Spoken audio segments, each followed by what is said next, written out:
استا محمد شہر میں عوام کی تفریح اور خوشگوار ماحول کے لیے تعمیر کیا گیا فیصل پارک 2 ماہ قبل مکمل تو ہو چکا ہے، لیکن تاحال عوام کے لیے بند ہے، جس سے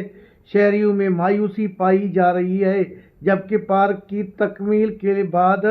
یہ توقع کی جا رہی تھی کہ بچوں اور نوجوانوں اور بزرگوں کو ایک بہترین تفریحی مقام میسر آئے گا، مگر انتظامیہ کی غفلت کے باعث پارک کے دروازے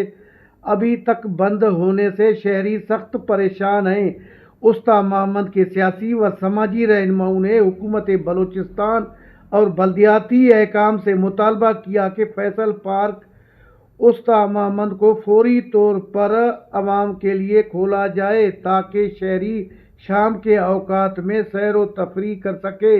اور بچوں کو کھیل کود کو محفوظ مقام حاصل ہو سکے۔ کیمرہ ٹیم کے ساتھ علی حسن بلوچ، وش نیوز، استا محمد، بلوچستان۔